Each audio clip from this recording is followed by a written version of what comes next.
Olá! A mestre em arte contemporânea Ana Zavadil é a nova curadora-chefe do Museu de Arte do Rio Grande do Sul.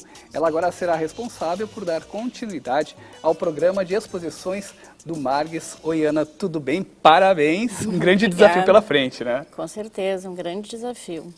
Ana, para a gente contar um pouco a tua trajetória, como é que você começou nas artes visuais e quando se iniciou essa tua trajetória como curadora de arte?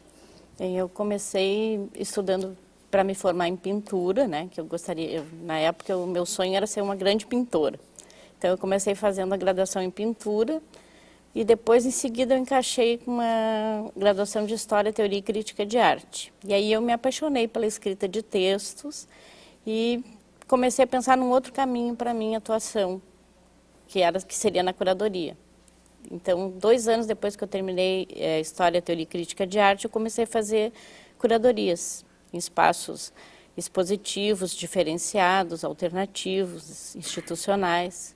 Então, foi em 2007, mais ou menos, que eu comecei a fazer as primeiras curadorias. E agora você está à frente do Museu de Arte do Rio Grande do Sul, que é uma grande instituição com um acervo extremamente variado sobre a arte feita no Rio Grande do Sul e no Brasil. Qual vai ser a tua forma de atuação sobre esse acervo? Como vai ser pensada a curadoria do museu? Bem, é um trabalho assim, de grande responsabilidade da sequência, essa programação que o Margues se propôs desde o início da gestão do Gaudêncio como diretor. Gaudêncio Fidelis. Sim, que eles montaram um esquema de fazer muitas exposições provocativas, com conceitos específicos, uma nova abordagem curatorial. Então, esse novo formato de exposições suscitou um modelo novo de curadoria, né? Então, com muitas obras do acervo do museu e estendendo isso com acervos de outras instituições, mas a grande parte sempre do acervo. Então, isso é uma coisa que a gente vai continuar fazendo, né? Daqui para frente, é usar bastante obras do acervo e mesclar com obras buscadas em estúdios de artistas, mas vai ser uma programação bem mais intensa agora, nessa próxima fase do museu com a minha curadoria. Ana, no momento estão em cartaz lá no museu as exposições De Humanicus Corporis Fabrica, sim, Anatomia das Relações entre Arte e Medicina, e também Pintura Brasileira, que é a coleção José Antônio e Ildes Martins, né? Essa exposição vai ficar em cartaz até o dia 11 de agosto de 2013. E hoje acontece o lançamento deste catálogo aqui, Cromo Museu, Pós-Pictorialismo no Contexto Museológico, uma exposição que esteve recentemente em cartaz lá no Museu de Arte do Rio Grande do Sul, até a TVE fez um documentário sobre essa exposição. E hoje tem um bate-papo, né, para falar desse trabalho, desse catálogo. Quem vai participar? O diretor, o Gaudêncio Fidelis, o José Francisco Alves, que tem as 2 exposições que estão atualmente lá são da curadoria dele, então ele vai participar desse colóquiozinho aí à tarde. E aí eu já participo pela primeira vez também lá no Margues, nessa conversa aí à tarde, vai ser às 16 horas. A partir das 4 horas da tarde. Sim, só que o auditório do Margues tem 60 lugares. Então, é por ordem de chegada, realmente, e todos os participantes vão ganhar esse maravilhoso catálogo. Que legal. Ana, parabéns por essa nova carreira que está se construindo agora também como uma curadora de uma instituição tão importante como o Margues. E fica todo mundo convidado, então, para esse bate-papo hoje, a partir das 4 horas da tarde, lá no Museu de Arte do Rio Grande do Sul, que fica ali na Praça da Alfândega. Obrigado. Obrigada.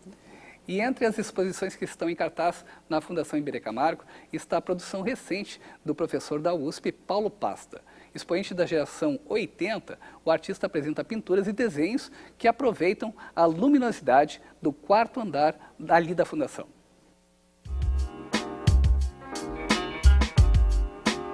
Essa exposição é um recorte da minha produção mais recente, 2008 até esse ano, 2013. É uma espécie de antologia, uma escolha de algumas peças que pontuariam, representariam a minha produção nesses anos, de 2008 até agora.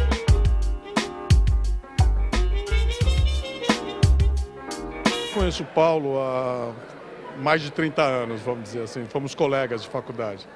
Então eu acompanho a carreira dele desde o início, desde quando estávamos no Departamento de Artes Plásticas da ECA, da Escola de Comunicações, lá na USP. Então, pela proximidade geracional, então caminhamos sempre lado a lado, vamos dizer.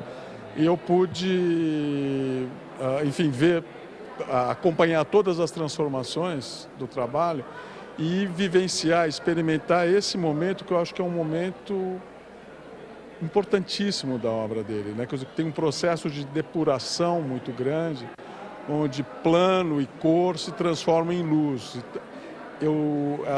A primeira vez que eu vi essas obras, são recentes, eu fiquei muito impactado, mesmo acompanhando o trabalho dele, porque eu acho que ele tinha atingido um momento importantíssimo na trajetória. A minha pintura foi ganhando uma fluidez maior, se eu posso dizer assim.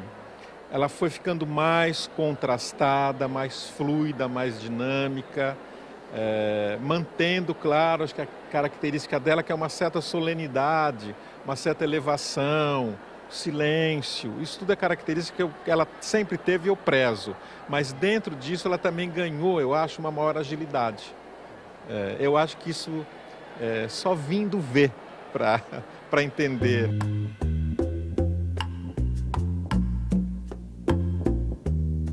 Nesse espaço, que eu acho que é um dos espaços mais importantes do país, não só pela qualidade arquitetônica, mas pelo próprio lastro de artistas que aqui expõem e tal, eu achei que seria um lugar ideal, por causa da qualidade espacial, como o Cisa pensou a questão da luz, foi pensado para a obra do Iberê. E esse trabalho tem uma dimensão de transcendência que eu acho quase religioso, assim, é uma coisa que para mim me emociona muito.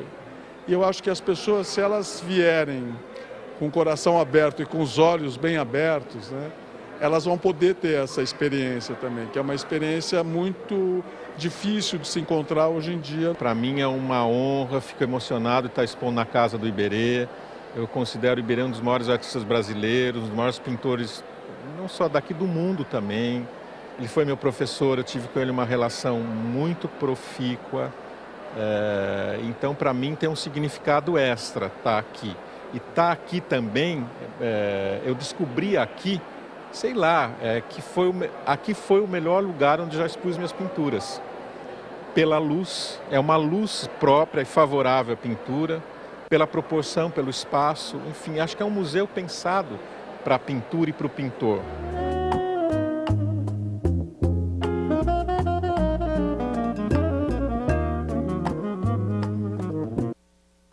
E o longa americano, o lugar onde tudo termina, é o tema do comentário de hoje, da jornalista Jaqueline Chala, da Rádio FM Cultura. Tudo bem, Jaque? Tudo bem, Niltinho. Pois é.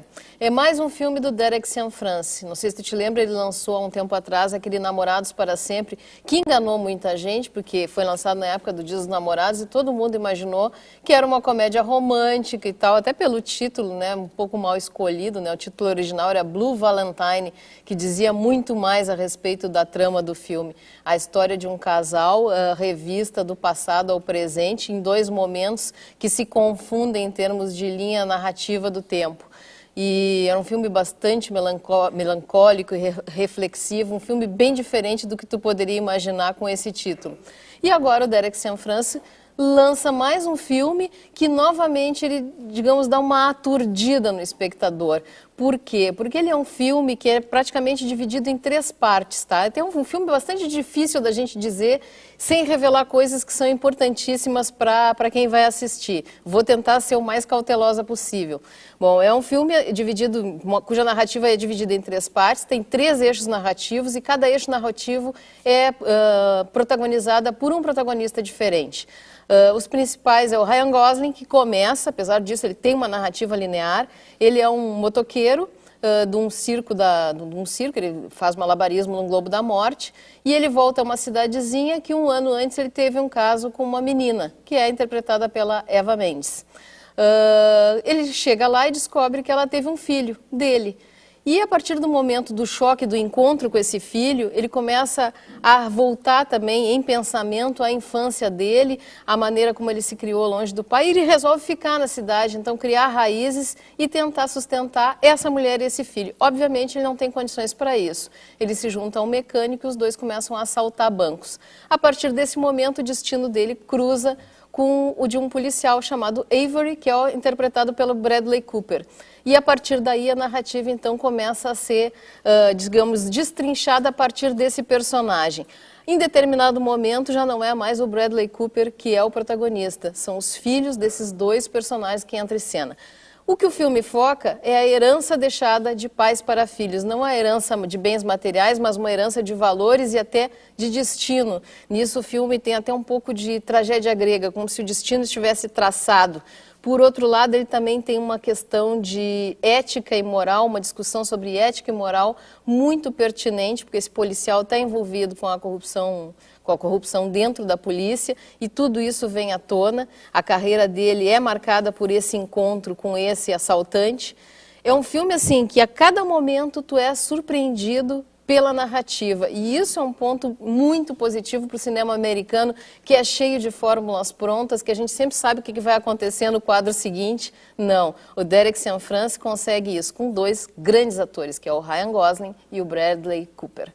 Obrigado, Jaque. Eu que agradeço. Até quinta-feira que vem com mais lançamentos. Tá, Vamos ok. lá. E o Estação Cultura vai em breve intervalo.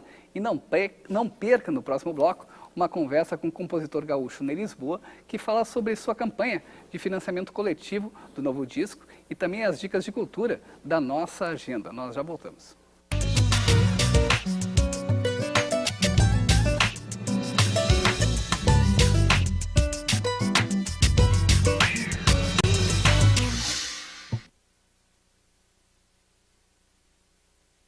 O Estação Cultura está de volta e daqui a pouco tem Ney Lisboa ao vivo aqui no estúdio da TVE. E a Assembleia Legislativa do Estado adiou o sarau especial de 20 anos do Solar dos Câmara, que seria realizado nesta quinta-feira no Teatro Dante Baroni. Em breve, a nova data será divulgada. E confira agora as dicas de música e cinema na nossa agenda.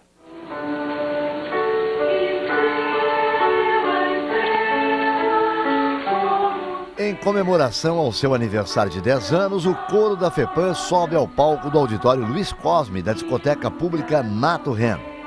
Arranjos corais para 13 e 4 vozes serão executados no espetáculo. A apresentação acontece hoje, às 8 horas da noite, e o ingresso custa R$10.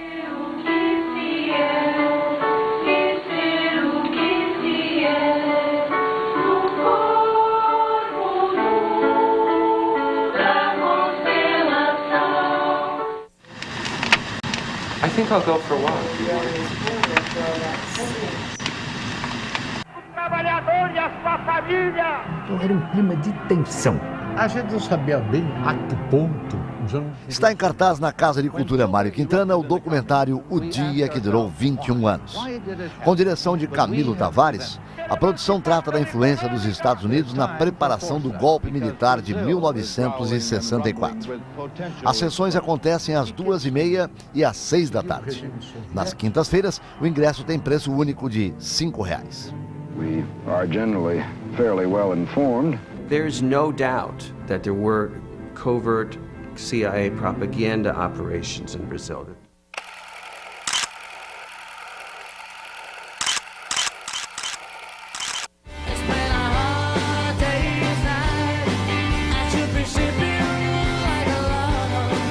O espetáculo All You Need Is Love chega à capital neste sábado. Cerca de 60 canções compõem o repertório da peça musical, que mostra diversas fases dos Beatles. Com projeções, trocas de cenários e uma orquestra, os 4 músicos interpretam o Fab Four no Teatro do Bourbon Country.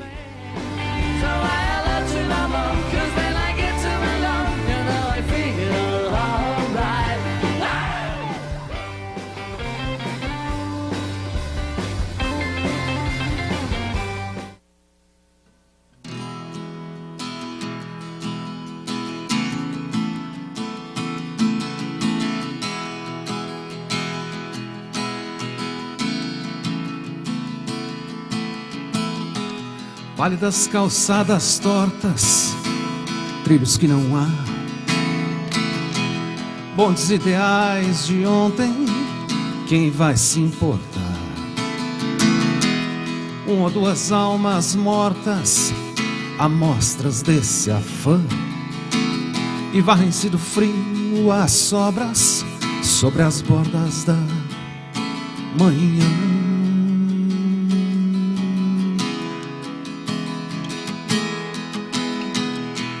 Tempos de prazer rasante, tudo que couber, dentro de poucos instantes, em fardos de lazer, fontes de saber errantes, pedaços de mulher e membros de robôs mutantes, prontos para o que vier.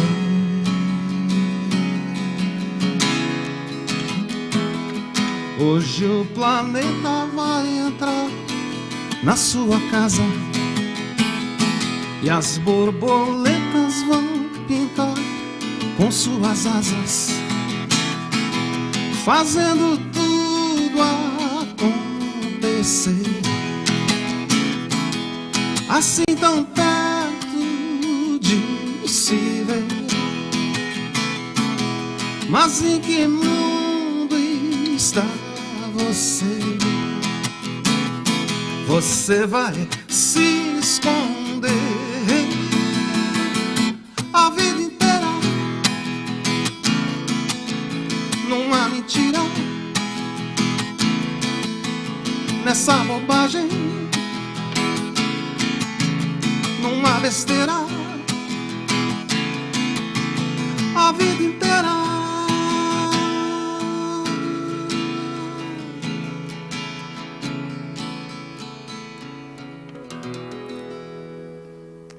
E o compositor gaúcho Ney Lisboa está com uma campanha de financiamento coletivo para gravar o seu novo disco, A Vida Inteira. Tudo bem, Ney Lisboa? Tudo bom, Nilton? Que bacana. E você está completando 30 anos do lançamento do primeiro disco também, que foi um sistema semelhante, né, ao crowdfunding que a gente tem hoje em dia. Como é que foi lá, 30 anos atrás? Guarda uma semelhança como um antecessor, né, como um precursor, né, do financiamento coletivo de hoje, chamado crowdfunding. Mas também era muito mais simples, claro, né? Era só uma venda antecipada no formato de um bônus que as pessoas depois trocavam pelo disco, né? De mão em mão, não existia internet, né? Não existia toda essa tecnologia, esse aparato de hoje que dá um suporte também, uma confiança muito interessante, né, para o apoiador, que está ali muitas vezes porque é fã, porque é abnegado, mas outras tantas porque também é um consumidor, vamos dizer assim, que quer né, fazer bom proveito e ter garantias que o crowdfunding oferece, né? É um sistema em que o projeto estabelece uma meta de valor, se aquela meta é alcançada, o projeto acontece, as pessoas recebem as recompensas de cada categoria que apoiar, né, correspondentes a cada categoria. E se não foi alcançada, o dinheiro é devolvido para os apoiadores, né? Então, é muito mais seguro hoje em dia para quem apoia e muito mais arriscado também para quem está com o projeto ali. E esse é o teu 10º disco, né? Então, esse é o 10º. A Vida Inteira. É uma série de números redondos, interessantes, né, efemérides, que cerca esse projeto. É o 10º CD, completando 30 anos, vai ser lançado exatamente em novembro de 2013, assim como o Pra Viajar no Cosmos, Não Precisa Gasolina, meu primeiro disco, foi lançado em novembro de 83, né, e financiado dessa forma semelhante. Então tá bem interessante essa série de coincidências. E essa campanha de financiamento coletivo do teu disco, do crowdfunding, vai até o próximo dia 5, é isso, né? Está entrando na reta final. Na reta nos final. Últimos 15 dias, a gente está conclamando todo mundo para participar. Está a coisa mais linda, a gente está chegando, beirando os 500 apoiadores, né? Nesse exato momento deve estar cruzando os R$40 mil de apoio, o que é muito significativo, é um ótimo resultado. Mas a nossa meta, ela é ambiciosa mesmo, um pouquinho adiante, de 60 e poucos mil reais. 64.350, para ser bem exato, né?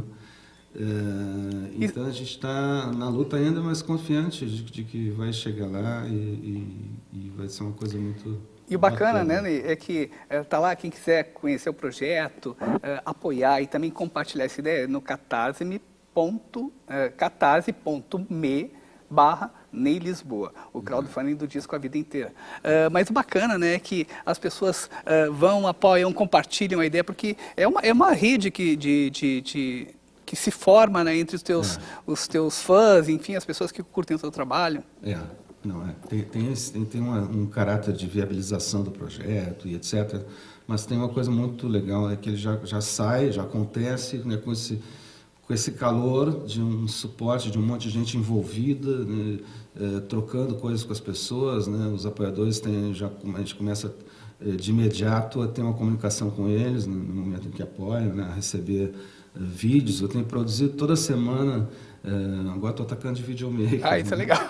Com o repertório do disco novo, com as músicas inéditas, né, gravando pequenos clipes, tal, que os apoiadores recebem em primeira mão também, né.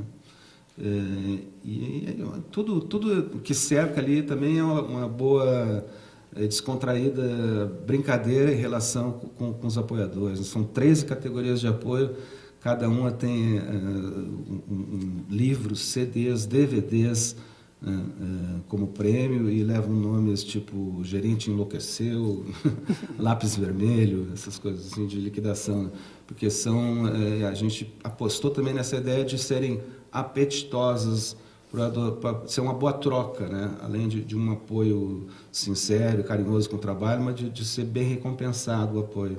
Legal. Enquanto o Ney reafina o violão para a próxima canção, já que tem uma afinação diferente da que ele usou aqui no início do programa, na primeira música, A Vida Inteira, essa que dá título ao novo CD, eu vou repetir então essa possibilidade, quem quiser apoiar o disco do Ney Lisboa, pode fazer isso até o dia 5 de julho, ali no crowdfunding do disco A Vida Inteira, Ney Lisboa, no catarse.me/Ney Lisboa. E Ney, para encerrar, foi um pedido meu, na realidade, né? Pedido meu. Que um amigo meu compartilhou. Um amigo meu compartilhou pelo Facebook uma música do Ney Lisboa que fala deste momento, né? É a música E a Revolução, né? Daí. E agora eu pedi para o Ney cantar. Então, vamos lá. É uma música feita para o 68, na verdade, né? A partir daquele... do que já tinha se tornado quase uma caricatura, uma brincadeira. 68 foi barra, então... Né? Então, um pouco para aquela geração. E essa música é de 2001? Atual, né? Essa música é de 2001? Feita em 2001, feita para a geração dos anos 60, dá para dizer. Mas em 2001, no tempo, bem na hora do Fórum Social Mundial, dos movimentos de Seattle e tal, né? Que era também um momento em que a juventude estava na rua. E hoje muito oportuno, né? Está rolando aí. 68 foi barra, plena ditadura, plena resistência, plena tropicália, plena confusão.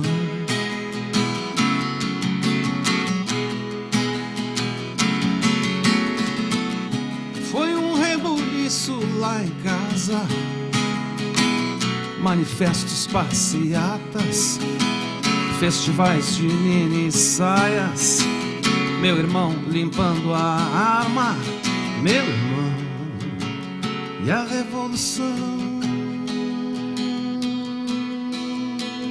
que estava por chegar, tão certo quanto o bem sempre vem e vence nas histórias infantis.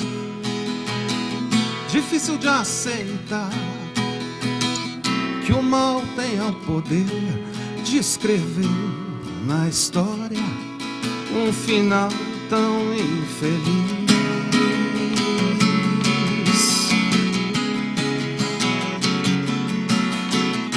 68 foi bala, e mais bala foi 71, e 2 e mais bala foi depois.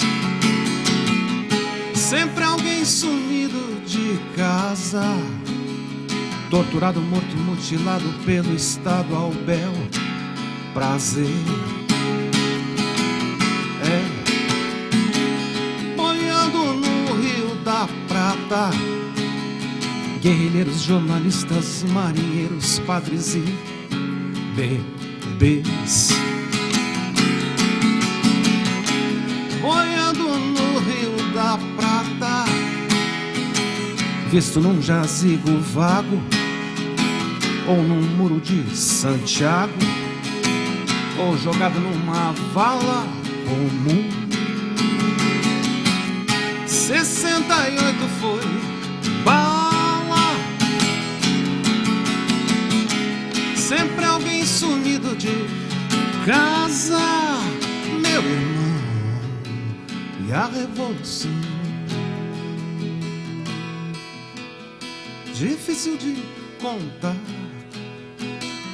mas fácil de entender a razão e a hora de quem vive um ideal. Mais duro é perceber, se eu fosse te falar do Brasil de agora, que seria tão igual. Miséria, doença